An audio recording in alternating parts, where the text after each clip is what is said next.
Hey everyone, it's Adrian from Genie Magazine, and I'm here with Casey McQuillen. Casey, welcome to the show. Hi, thank you so much for having me. It's definitely my pleasure. Now, as I was telling Casey just before we got on the call, I reached out to someone else, so I've been on a bit of a musician bender because I know a lot of young women want to be basically where you are right now and living life as a professional musician, and connected the dots. I said I want to reach out to someone who was empowering, and a certain agent suggested Casey. So, Casey, I guess before we get started, where are you in your professional music journey? Whereabouts are you at the moment? How would you describe yourself? Oh man, I feel like I'm at a really exciting part of my career. I feel like I'm transitioning from the small town Boston hometown artist, trying to grow past the Boston scene, like into New York and like internationally. So as kind of the artist side of what I do with my EP and my music videos and all that stuff, that's where I'm at with that. And then, I'm sure what we're going to talk about today is my anti-bullying program that I run in schools. Yes. And that's kind of, half the goal with that also, that I'll be able to transition that from something that I'm doing locally. I think I've played for 30,000 kids locally in the area. But I'm really trying to transition that to be more of a national campaign. Yeah. We will definitely go into the anti-bullying campaign. I think we should cross off your career as a musician, not cross it off, but we'll go into it just so people have some perspective. So you competed, I've just got it here, season 13 of American Idol. Oh, yes. I don't know that's the claim to fame, but it certainly sounds good. How was your experience with that, so people can relate? It was really cool. I was studying dual major at Berklee College of Music in Boston, dual songwriting and music business major, and I had the opportunity to compete on American Idol, which was really exciting. And I was getting all of my musician experience under my belt. At that point, I'd been in a wedding band for about a year as the lead singer, and so it felt like I finally kind of had my chops down in terms of that. So when I went on the show, it was really exciting because it was the first time that I, attempted to verify nationally that I was competitive in such an intense market. Yeah. It was a really unique experience. I think it's really different than some other aspects of the industry that I've experienced in terms of like being a touring musician and like a young woman owning my own business. American Idol is a lot more specific in terms of like, under pressure, here you go, now or never, you have 30 seconds, let's see what you can do. And it was exciting and very validating for me to learn in such a public way that under pressure, I could, bring the heat.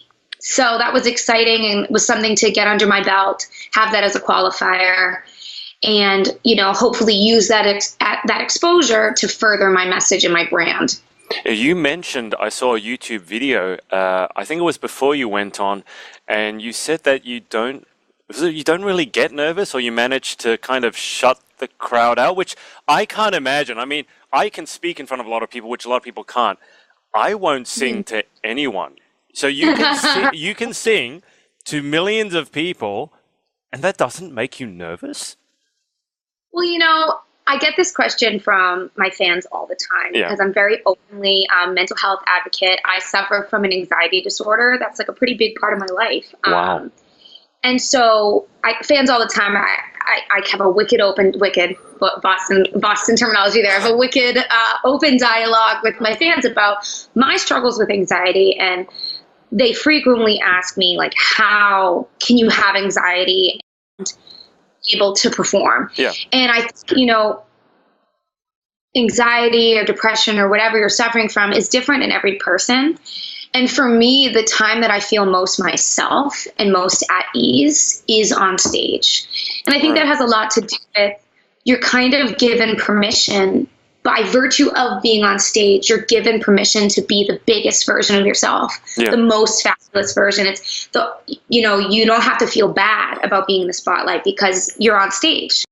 And so for me, it's kind of all my walls fall down, and it's almost like you're so exposed that I don't even have the ability to worry anymore what anyone's thinking because it's too late. I'm on stage. Yeah. It's too late for us. And so I have a lot of nervous tics and all those things, but I never experience them on stage. Right. Because I'm so in the moment. My anxiety has a lot to do with worrying about the future and worrying about when will I do this and when will I do this, and performing really grounds me and centers me into what exactly I'm doing and singing and feeling and expressing right now. Is that one of the reasons why you love performing so much? Is that you feel that way when you're performing? Absolutely. And I think it's kind of in tandem with, I get to be so present and also be connecting with other people at the same time while being that present. Like, it's the best feeling ever. I mean, when I'm singing, I write my own songs. And so when I'm singing these songs, they all come from really honest places. I like to say that I try to have my songs be as embarrassingly honest as possible. Like, if it's not uncomfortable to sing it in front of people, I'm not doing my job. I was listening to some of your songs, and one of the songs I have here is It's Beautiful. Who influences you musically? Because you are a singer-songwriter, which is, I don't know if it's a rare breed, but I just have a huge respect for someone who not only performs a song, but actually can write one, because they're two very separate talents and you can do both. But I think for me, it really comes from the same place, which is that desire to connect with people. And what I was saying about like performing makes me focused and centered. And when I write a song, it makes me focused and centered and present, because I'm thinking about like, how do I really feel? Like, what's the real way? Like, if you check out my songs, they don't have a lot of metaphors in them. I try to say what I actually think, not a metaphor for what I think. Yeah. And because I think it's really scary.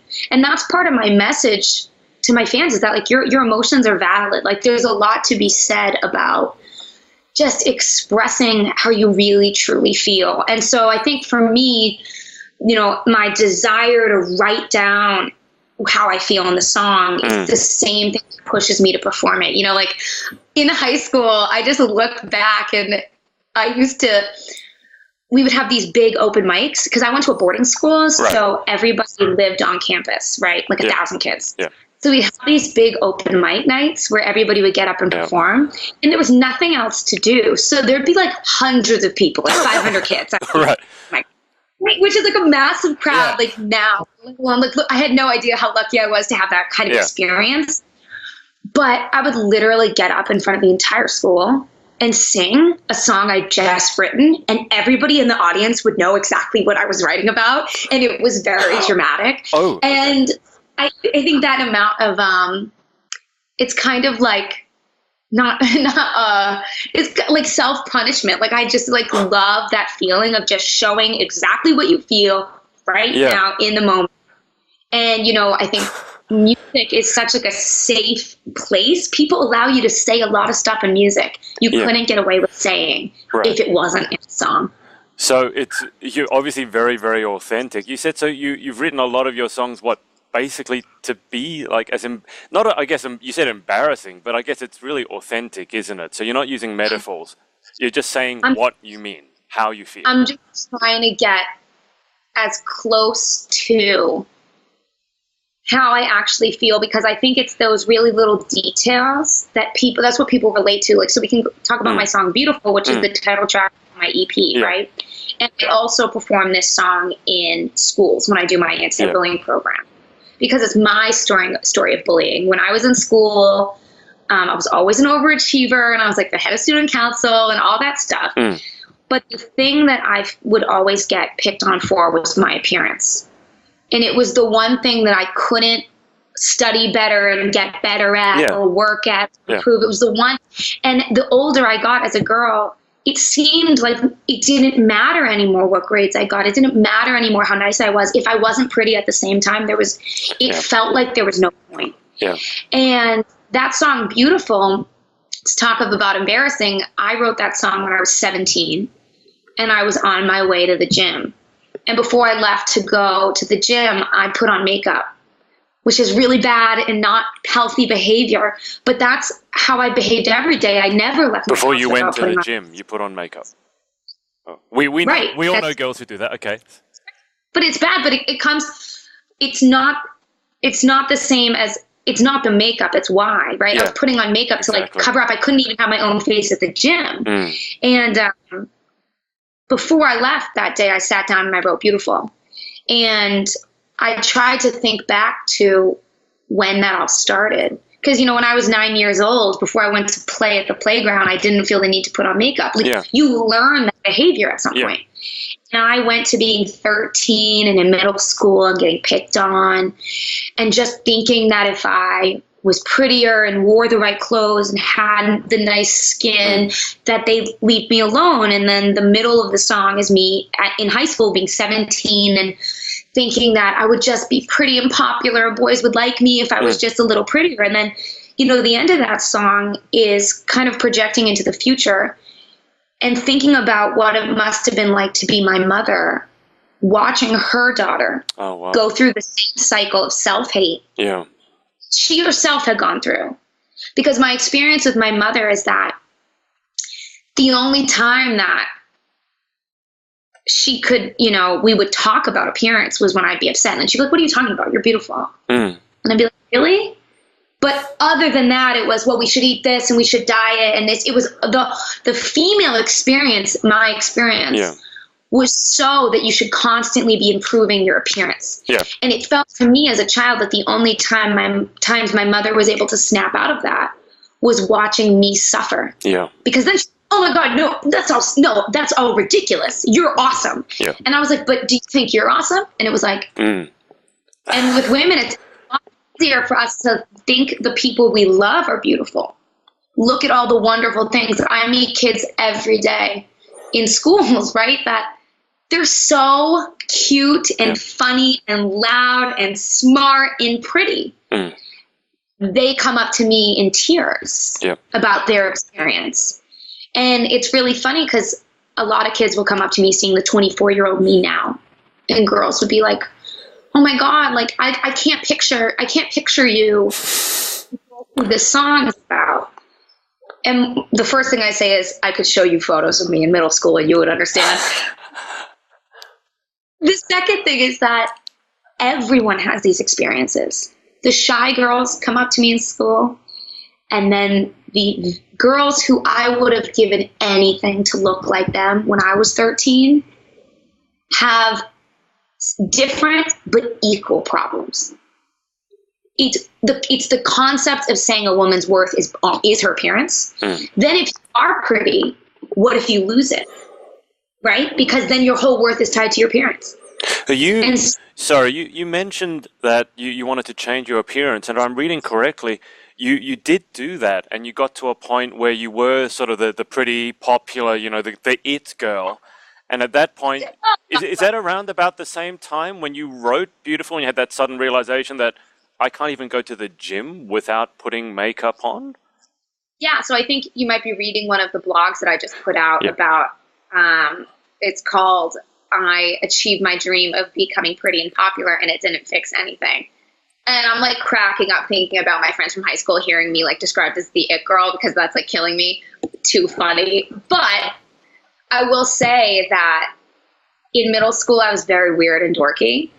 And in high school, all my friends were the ballet dancers and the musical theater girls, and they were all super gorgeous. They still are gorgeous. And I kind of feel like I looked up, and all of a sudden nobody was making fun of me for my appearance anymore.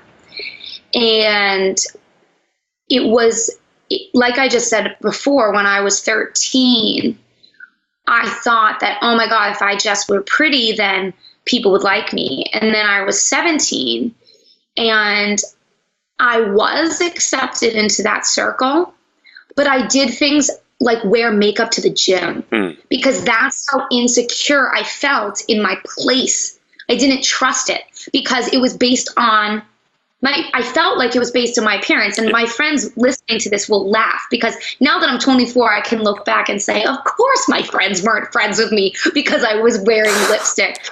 That's how it felt. And I think a lot of young girls can relate to that, that, it all felt so tenuous to me because I was so insecure. Because at 13, all I could hear were the words that were said to me when I was 13 years old. And I see that in grown women that I know and love that carry around with them the scars of what happened. And I got to tell you, I know grown men who carry around the scars. It's not just women. I just think it's much more heavily tied to appearance in women. But it's the same stuff goes on with dudes. It's just slightly different. Definitely. I mean, you said you're 24 now, so it's not by any means that you're old, but you're kind of looking at this from the other side now with a lot more experience. And I got to ask, do you feel like now you've got a handle on this thing where you don't worry about your appearance so much? Or do you find that it's something that you got to deal with every day and that you have to sort of remind yourself? Some people have a practice of self-love. Is it done and dusted? Or is it something that you still got to battle with every day, maybe just at a slightly lower level? It is definitely not done and dusted. I put on makeup before this interview, but I think that that's okay. Like, I don't think that I need to punish myself. This is the culture we live in. I say to kids during my program, this is not an anti-makeup assembly. Because the issue when I was 15 wasn't the makeup. It was that I was wearing makeup to feel less gross. Right. Now, I like to think, right, I wear makeup to feel fabulous. Yeah. You want to feel say when you put on makeup. You don't want to feel less gross. Right. And that's what I strive for every day, is that the self-expression, whether that means tomorrow I wake up and I want to shave my head or whatever, tattoos, whatever it's going to be, makeup, clothes, whatever. I try to make sure it's coming from a place of self-love, that I deserve to express myself however I want. And just like I wouldn't put on makeup for someone else, I'm not going to take it off for someone else either. And that's my goal. And I don't succeed at it every day. If I have a big pimple, I'm covering it up because I don't want to have a big pimple, you know? But, just speaking, just the other day I had this massive show in Boston. And I got really stressed out, so I had a big pimple. And my mom she felt so bad for me. And I was like, whatever. They're either there to hear me sing or they're not. There's nothing I could do about it. And I got to tell you, that's a better place than I would have been in 8 years ago. When you're 16, right before your big show, that would have been the end of your life. Right. So exactly like you said, I think we are all really affected by the ways we're taught to think of ourselves when we're children, when we're adolescents. And so that's part of my mental health thing. I'm in therapy every week to deal with my anxiety. And I also try to be really self-reflective. Why do I do the things I do? Why do I think the things I think? And try to make sure that most of the time, to the best of my ability, it comes from a place of love and not hate. Yeah. We need to delve into what you're doing with the anti-bullying. But just before we do that, I know a lot of your fans will be watching this, and a lot of them may want to be musicians as well. If you had to break it down into how do you go from just wanting to be a musician to actually giving it a go. Not everyone can make it. As you said, it's super competitive. If you were starting again and you're 13, 14, how would you go about seeing if you could really make it in the industry? Something I feel like I've been saying to some of my musician friends, and that I really feel like I've only actually started to fully understand in the past 6 months. Right. Since my EP started to come out and I started to really kind of enter a different level of the industry. My first album I put out myself when I was 15. Wow. So it's been 9 years that I've been doing this. But I, of course, was a high school student, just recording. I used to scoop ice cream 40 hours a week during the summers. And afterwards, I'd go to a basement recording studio. 40 hours a week? You would have had forearms. One. We had just one really, really strong one. But, I used to think every time I'd get an opportunity, somebody would say to me, you've got this, or why don't you go audition for American Idol, or blah, blah, blah. Insert anywhere from the smallest thing to some of the biggest opportunities I've had as an artist. I used to think, this is it. This is my opportunity. I need to take it. Yeah. I need to run with this. This is the opportunity. And what I really started to feel in the past 6 months is that I'm making the opportunities. The opportunities aren't making me. The opportunities are coming because I'm doing well. So they're coming. And an opportunity doesn't work out. Another one, if I keep working and keep working hard and pushing myself, more opportunities will come. Yeah. But sometimes I think it can feel, and sometimes people try to make you feel like this is your only shot. Yeah. That's not true. It's not true. You are the reason the opportunities are there. And so if you are staying constant and you are moving forward, more opportunities will come. And I think that that's really important because a part of me wanted there to be some light switch, some golden opportunity that would make it easy and I wouldn't have to struggle anymore and all my answers would be fixed. But guess what? Nope. I'm a 24-year-old woman with my own business. The product I'm selling is me and my music. If I was an app, if I had a coffee brand, right? Nobody would say, oh, you just need that golden opportunity. Just go on American Idol. It's a brand. It's a product. Yeah. And you have your business smarts about you. The music industry is an industry. And the thing that makes it worth it every day is your love for the art. That's what makes it worth it that I'm selling my own music. But at the end of the day, it's a product. And I think that that's a mistake that a lot of young female musicians make. And I did, was thinking that someone was going to come along and help me because I'm so talented. Everyone's talented. The difference in this world is how hard you work and how good you are at business. I love the message because that's very different, I think, to what a lot of people think. So American Idol is a good case in point. I think they go there thinking, if I make it on American Idol, then I'm famous for the rest of my life. I'll never have to work again and it's all going to be glitz and glamour. But it's not like that because even some people who've won shows like that then go on to sort of, no one hears from them again. So I think that you've got a really interesting take in it. I do think it's interesting you've only got that in the last 6 months, but I guess that's because you've released the EP. Yeah, I started having enough opportunities come regularly that I was like, oh, it was like kind of an epiphany.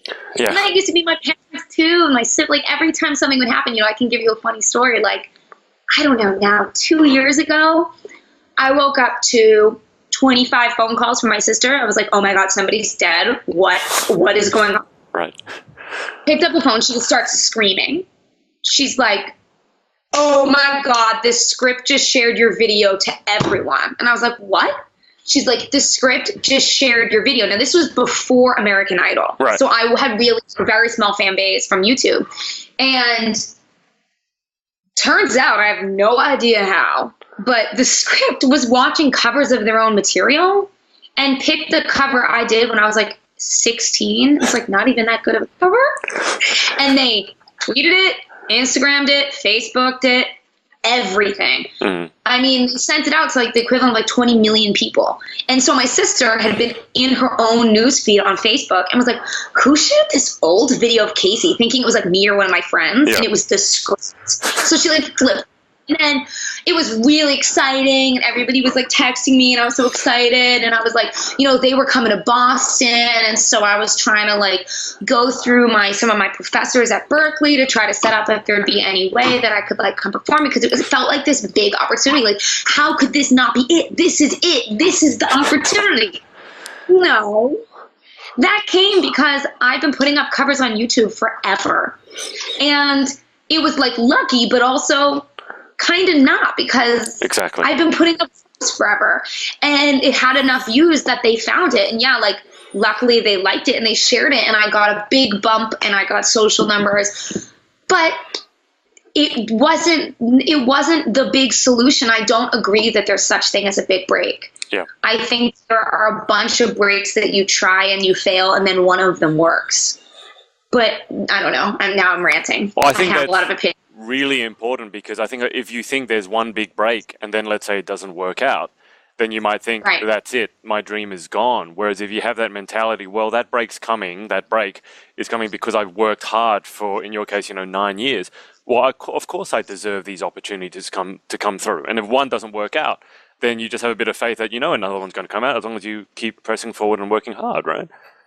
Yeah, absolutely. Like, like, you are the river of your own music. You're the thing that's pushing it forward, and you're floating past opportunities. But the further down the river you go, the more opportunities you're going to have. And I think I used to think that the opportunities were the river. I'm the river.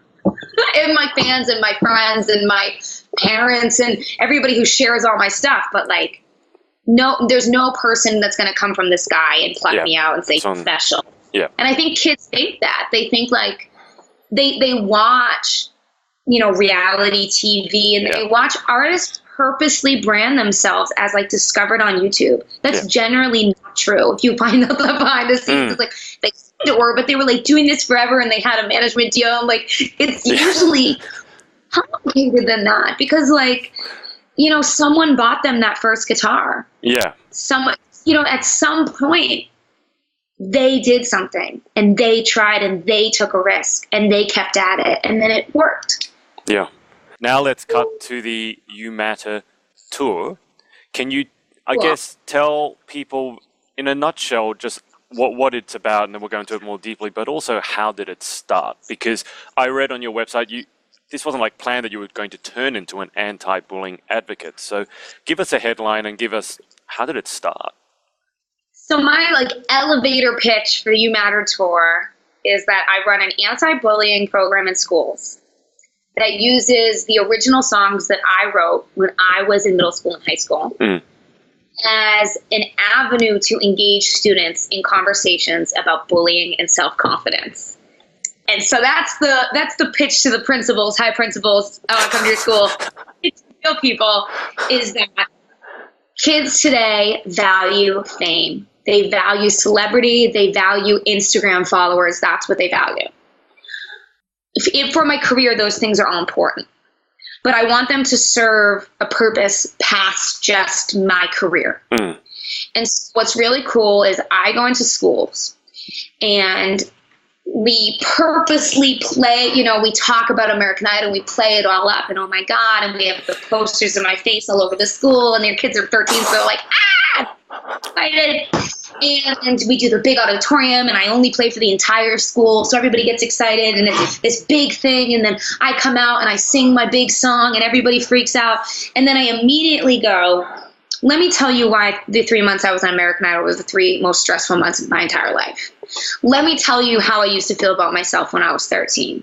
Let me tell you how I've seen other friends be bullied. Let me tell you how all the things you see that I have, that you think, oh my God, she's famous, and oh my God, you're on American Idol, and you know, you have the music, and all these things little girls wanted to be. That's what I wanted to be when I was a little kid. Yeah. I flip it and I say, but look how it looks to me. It looks to me like I'm not famous yet. And I've been trying for so long. It looks to me like, oh my God, all the celebrities are so much skinnier than me. What am I going to do? It looks to me like all these things from my perspective. You look at me and you see a superstar, and I look at me and I see a 13-year-old girl looking back at me in the mirror who's insecure about her. And I try to flip all these things that they value that I have and say, those things didn't make me happy. Choosing to love myself made me happy.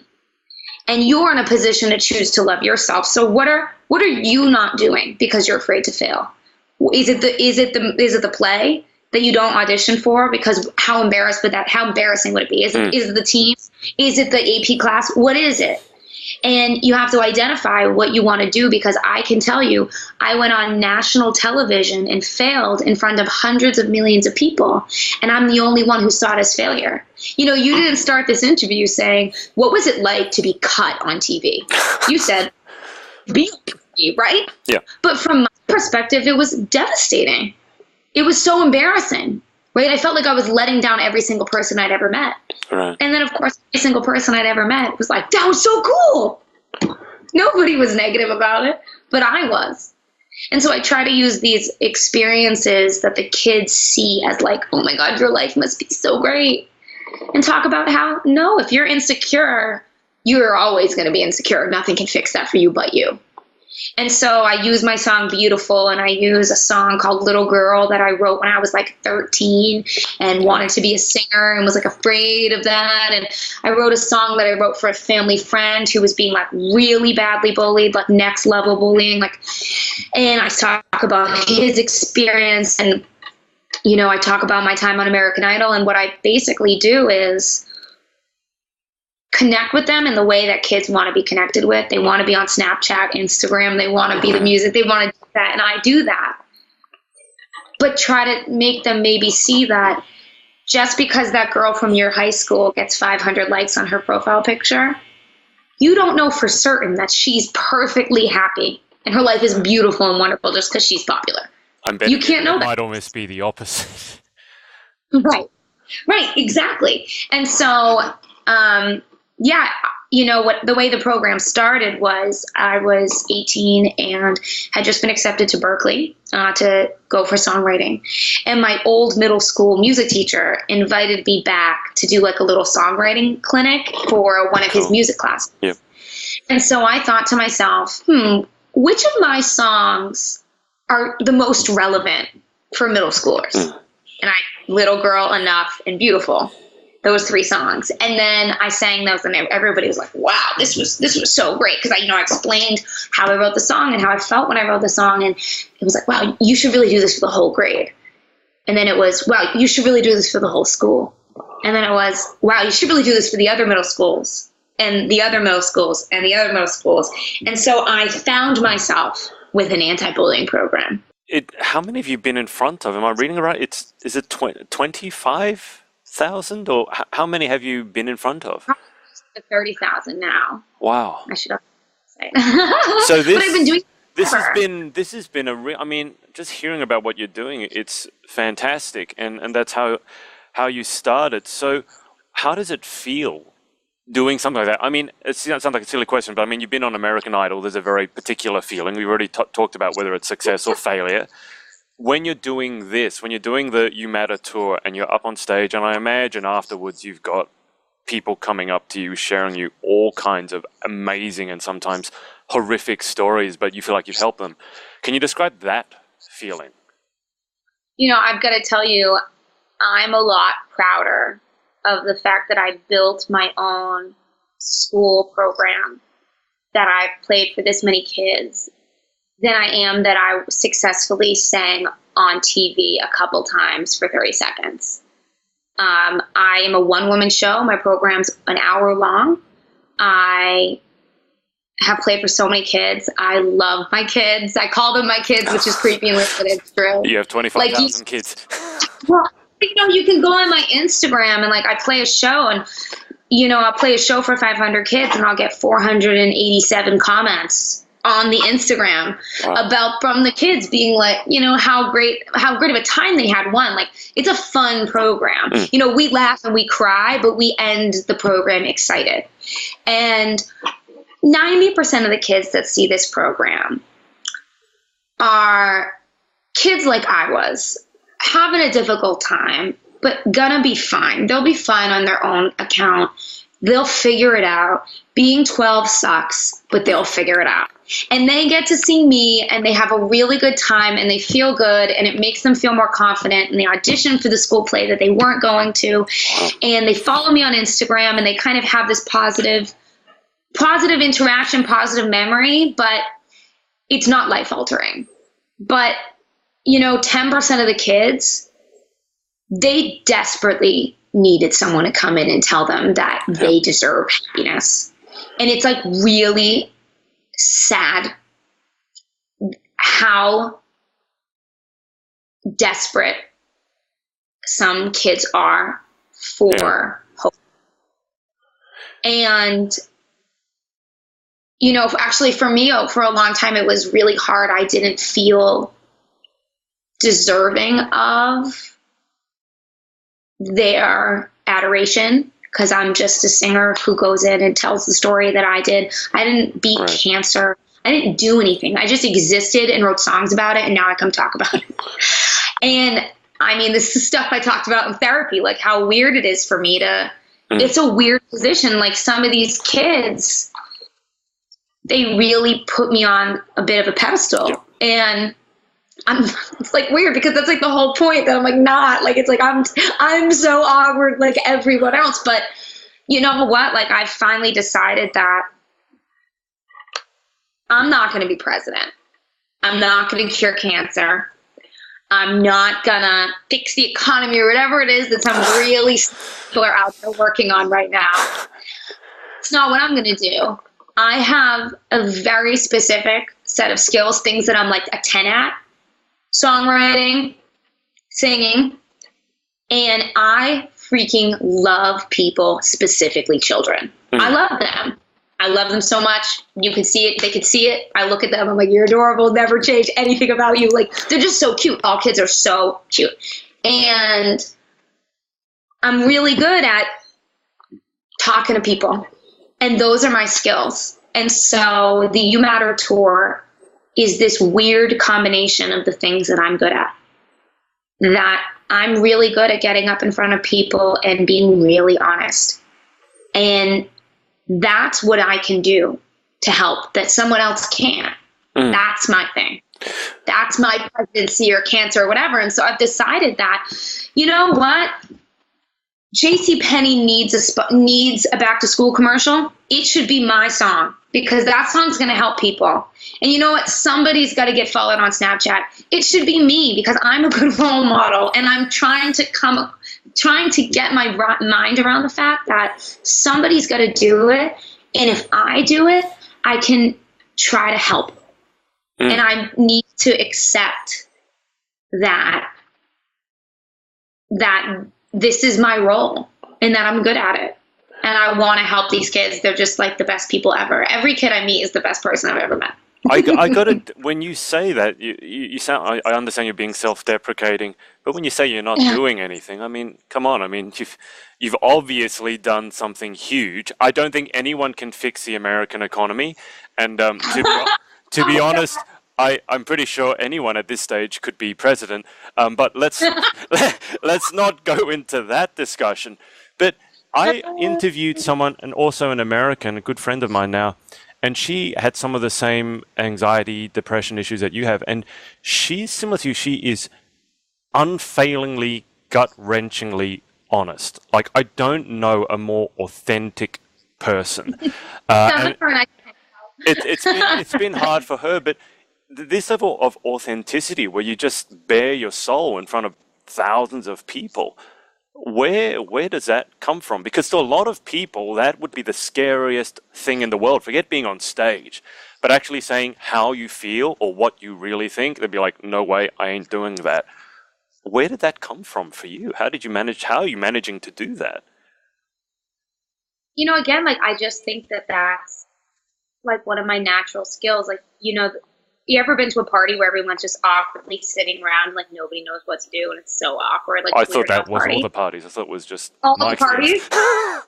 Well, my skill is that I just keep making embarrassing jokes about myself until everyone laughs and feels better. Like, that's my natural state. Like, I have a very difficult time watching other people suffer in social situations, and I don't care so much. I don't have any social anxiety. And so I think that we all are on social media being so fabulous all the time. And look how pretty look at how natural, #NoFilter with 25 filters on it. And like all these things, you know, I wrote a blog piece that's coming out soon about how my sister and I, we send the selfies back and forth and say, which one's the best one? You know, which one should I use?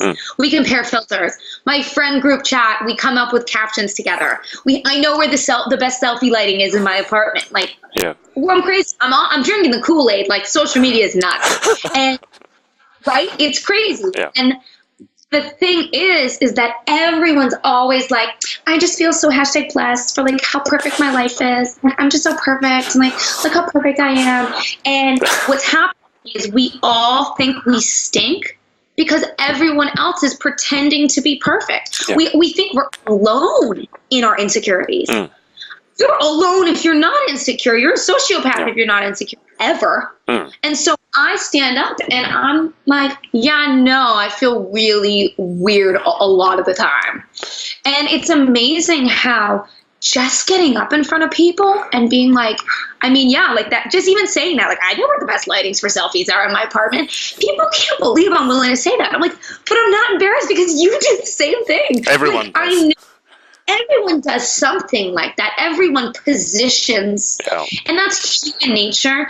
And I don't think there's anything inherently wrong with it. But what I do think is bad is when I compare my average to your highlights. If I do that, I will always feel like I'm failing. And so when I post, if you check out my social media, what I just posted on Instagram is one of my hashtags is always hashtag highlight reel. And that I say to kids when I go to schools is that this is super awesome that like I did whatever this thing is. I want to share it with you. I want you to be part of it. But I also need you to remember that this was just a highlight. Like, you know, I'm sitting here and talking to you and having a cool interview with like someone in Australia. And like, how cool is that? But like, I also just like cleaned my apartment all day and like did laundry. And I didn't Snapchat that. You know? Right. Okay. I thought you were going to say that you did Snapchat that. I'm like, wow, that's impressive. But you don't think to. You only think to share the good parts. And so I want to interact with my fans online, but I want to make sure that they know when they're looking at it, that they're reminded when they're looking at it that was just a piece of my day. Yeah. It was just a piece of it. And you didn't see the other parts. And like, yeah, I write all these songs and that's cool, but some boy broke up with me in order for me to write those songs. Like, you know what I mean? Like, it's the human experience is imperfect, but I think social media is causing us to feel like we're the only imperfect ones and everyone else has it all figured out. Wow. And I don't buy that. That's the you matter towards me just standing up and being like, I'm awkward. Who agrees with me? Everyone? Cool. Great. Like, that's it. Well, you've mentioned multiple times that you love telling embarrassing stories about yourself. I mean, do you just make them up or do you have a lot of embarrassing stories? Oh, man. I wish I had to make up embarrassing stories about myself. That is not true. I don't know. My favorite YouTube comment I ever got, shout out to whomever this was, they said, I just feel like your life is like a Disney movie and you're just walking around having all these things happen to you and like the soundtrack is the songs you're writing behind it. It was like super long comment. I was like, you're hilarious. That is so accurate. But like my friends and I say all the time, like my life is a movie. Like what is going on all the time? I think my life is so weird. The fact that I'm like I said to my mom on the phone the other day, I was like, I set up that interview with that Australian magazine for 6 o'clock. And then I literally went, can we stop and talk about how funny of a sentence that is? Like, that's a hilarious sentence that I just said.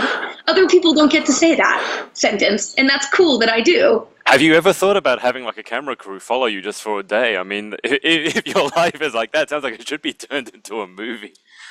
I mean, my life is like either ridiculous or I'm like watching Netflix. Those are my two levels. Extremes, but, you know, I mean, I think that I have a tendency to laugh rather than to cry. Yeah, me too. And I think there's something so cathartic about just cracking a joke at the most awkward time because why the heck not? You know, my great-grandmother used to say to my mom would be, you know, young and was like stressing about her outfit or whatever, and she'd go, who's looking at you? Right? Which is rough. But the answer is, no one. Everyone's worrying about what they're wearing. Exactly. So something that I perceived as so embarrassing, I bet like half the time the people I was with don't even remember it happening. Yeah. Because it wasn't that important to them. It was embarrassing to me. Yeah. And so, I definitely have a lot of embarrassing stories. I think they come to me as I'm on stage too. I'll like share them. Right. Okay. So you've got the tour which you're obviously so passionate about, and you've got your musical career, which is not separate, but the two are intertwined. Where do you want this to go? Like, where's the end goal? Is it just day by day doing the best you can, or do you have a specific, I want to be here in a year, I want to be there in 5 years, I want the tour to reach this many people? Where do you see yourself? So, something I say to my fans when I'm at their school is, that if you're not willing to say out loud what your goals are, why would anyone say it out loud for you if you're not willing? Yeah. So I'll tell you, my end goal is to be an internationally touring pop star. Like, that's what that's what I want to do. I want to go and play stadium tours all over the world and sing my songs and connect with as many human beings as humanly possible. My goal for that, in combination with You Matter Tour, I don't think I'll ever be able to do a show ever again where I don't crack some jokes and explain where I was when I wrote that song, because that's how I learned how to perform these songs. Like, I get up in front of kids and I tell the stories, and even when I do my artist shows where it's me and my band, I always end up explaining a little bit of what I was thinking or the funny story behind it, because I think people want to connect, and music is how we connect. And I think that the stories everybody can relate to, the first time you were like hardcore dubbed when you were 17 and like, feeling whatever it is. And so my goal would be in the next year that I get to pair up with some awesome brands who are looking to shine a spotlight on people who are doing good things in the anti-bullying world, and brands that I agree with their corporate message, and get to work with them to bring the You Matter Tour to a lot more kids. The 5-year plan would be that I'm doing those big shows, and whether it's that, like, I still go to schools. Like, I could see myself, like, being Taylor Swift, but, like, just dropping into the local high school and, like, playing a show.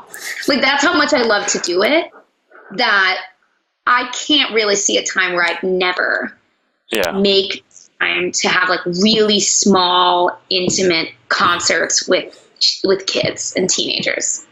I've been thinking this whole interview, and I didn't want to offend you because I know you're a Taylor Swift fan, but I feel like in many ways I am talking to a brunette version of Taylor Swift, because that with her songwriting, a lot of it comes from being very authentic. It does really embarrassing, right? But she actually still does. I'm sure she will have like tiny intimate launch parties even now, and I think she actually invites them to her place, and she gets her hardcore fans, and she'll actually come out and go, "I baked cookies for you," sort of thing.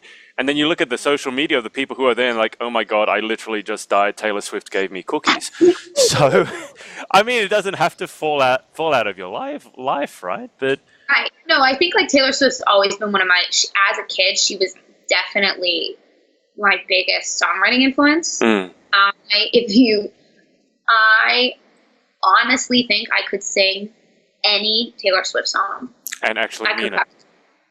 Yeah. No, but like, I know all the words. Exactly. Like, that's how, like, as I've gone to every show, like, and her Adele, like, I was just at the Adele concert and she's so amazing. All of her songs come from such an emotional place. So, I mean, that's why I like the script. They've got that kind of writing. I'm wicked obsessed with people who get up on stage and bare their soul, not necessarily being sad. Your honesty doesn't have to be sad all the time. It just needs to be honest. Yeah. And so, I mean, I think that the new tagline on my website should be the brunette Taylor Swift. That's like goals for her. And then I can be friends with all of Victoria's Secret models too. At least she's like 6 feet tall and weighs the same amount. How tall are you? I'm 5'3". Okay, so you might be more like was it Ariana Grande who had to duck under one of the wings of the Victoria's Secret Angels? She almost got hit. I can't remember who it was. 6'2" girls.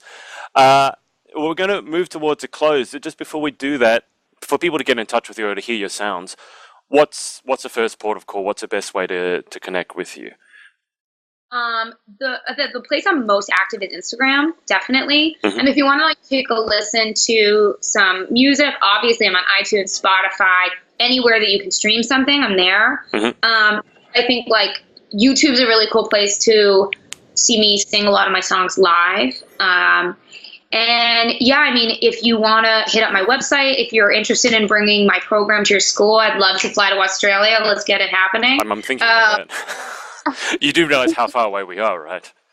I've always wanted to go, so we could work on a deal. But Casey at CaseyMcQuillen.com is my email. Yep. And that's on my website. But I respond to everybody. You can DM me, Snapchat, all that stuff.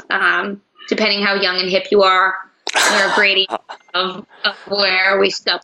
How much do you know about Australia? Or what idea? I love asking everyone what they think of Australia. I know your minimum wage is like really high. Yes. So everybody gets to make a lot of money, but like also a McDonald's burger is like $6 or something. I went to school. There are some Australian musicians that are at Berkeley. I think that there are lots of kangaroos, and you guys all have them as pets. And yeah, you know, I have a very vague concept of Australia. Everybody that I know who's gone there says everyone's really good looking, clearly. But I've heard that like all the men are ridiculously good looking, so I'm like, I should probably go to Australia. I gotta say, I mean, I'd love to bring you to the schools here, because as much as your message is needed back where you are, we need it here. We're very similar to the States, so I'd love nothing more than to see you do a tour here at some stage. It'd be fantastic. Okay, let's move. Vegemite sponsor me. Sorry? Vegemite could be my sponsor. Bring me out. Have you tried Vegemite? Oh, I've heard it's horrible. I told you. Which I've heard is great. I was back in the States just a couple of months ago, and the one thing I was asked to bring was Vegemite. I brought Vegemite, and it's inedible. I don't eat it. Most Australians I know can't eat it. So why we say it's our great, the Australian Vegemite here, and we just inflict it on everyone else, I think. We don't eat it, but it's like a kind of a practical joke to give it to you and see how you can stomach it. But, yeah. I'm Irish American. There's a lot of Irish food that I won't eat, and people order when we go to Ireland. I'm like, have fun with that. Like, I will not be eating that. It's horrifying. Yeah, I completely get you. Okay, let's wrap this up. There's 10 random questions, whatever comes into your mind. So, first question is, what is your favorite word? Confidence. That makes complete sense. What about what's your least favorite word? Can't. I can't do it. That's a very common theme. What turns you on? Feeling very connected to people, feeling like people are on the same wavelength. And what turns you off? Any type of hate speech or discrimination or anything like that. I'm like, bye, gone. Yeah, got that. Now, this is an interesting one, being who you are. What sound or noise do you love? The ocean. I sleep to it. I put it on an ocean wave soundtrack when I can't fall asleep. I have a Cape House. I don't know if you've ever heard of Cape Cod. It's Boston's beaches. So I have spent the whole summer. That's where I used to scoop ice cream. I used to spend all my summers there. So it's like my when people think of your happy place, that is my happy place. It's the beaches on Cape Cod. Now that you mention it, I think I've been to Boston. Is it big on clam chowder? Yes, it is. We are the home. Yes. Okay, I have been there. Now that you mention it, on my way back from Canada. What sound or noise do you hate? Anything gory on TV, I literally have to mute it. Anything. I was just watching that new Netflix show, Luke Cage. I had to mute like everyone. The whole idea, even the fake noises of the pain, can't do it. Mm-mm. Right. I watch half Game of Thrones with my eyes and ears covered. You're not really watching it if you have your eyes and ears covered. You do realize. I still have never seen that thing where he squishes the head like a grape. I don't know if you watch Game of Thrones. They squish a guy's head like a grape. I've managed to never actually witness it because I don't think I'd ever sleep again. I don't think you're missing out on too much. All right, here's the fun question. What is your favorite curse word? I can't say it, though, because my children will be watching. I don't curse, guys. No, I definitely do. You can give us a clue.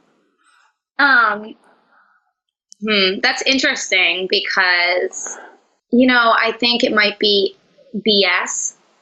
I like to call people on their BS, and I might not always call it BS when I'm doing that. Sure. got that. What job or profession other than your own would you most like to attempt? I would love to be a human rights lawyer. Wow. That is like my secret dream. Like maybe if I get really famous and like I'm like over it, I would like consider going to law school. That's what I kind of always thought I would do if I did a music thing. Wow. Okay. Fantastic. That's actually you're the second person who's answered that question with that answer. So that's why I'm a bit surprised. Like, wow, that's cool.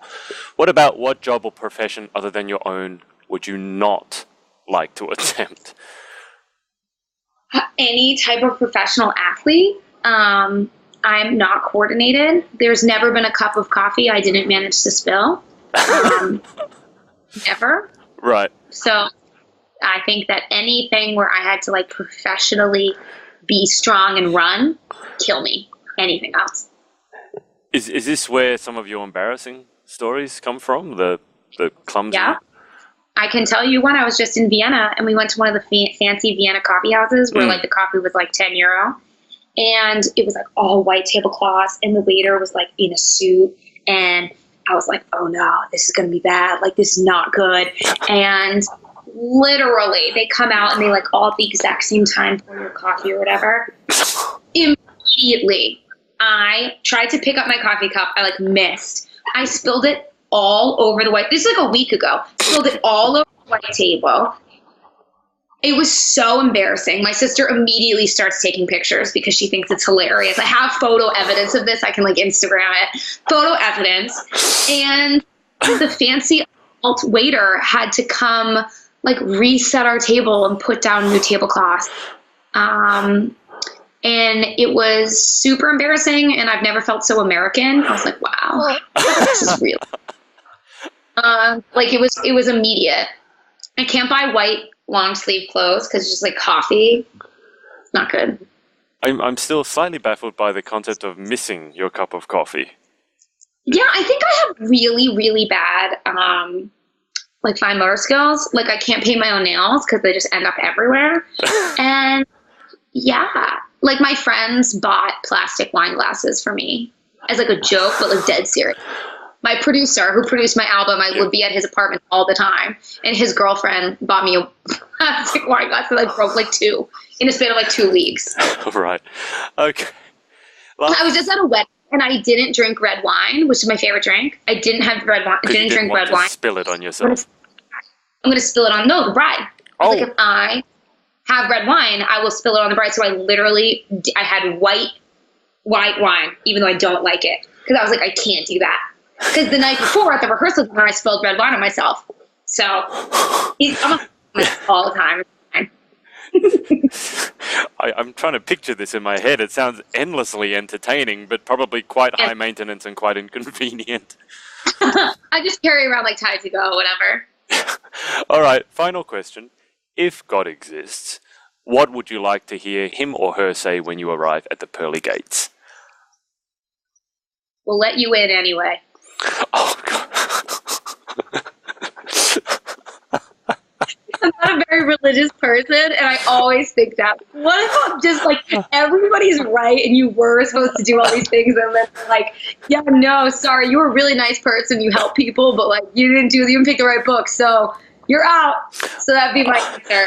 Like, it's okay, you made up for it. Made up for it. It's all right, you can join in the remedial class. It's... Yeah, right. Please just let me in purgatory at least, please, because that would be so important. I think that's the best answer I've heard to that question ever. That's so perfect. All right, well, thank you so much for your time, Casey. It was great getting to talk to you, and I absolutely love what you're doing. So we'll have to organize an Australian tour at some time. I will tell you, we're not going to inflict Vegemite on you, and we don't nearly have as many kangaroos as you think, but we do have a lot of oceans. Okay, I do like the oceans. There we go. Perfect. Well, thank you so much. This was awesome. And I'll put all the links to your media below, and I strongly suggest everyone check out your album and your songs. And thank you, everyone, for watching, and we'll speak to you again soon. Bye-bye. Bye. See ya.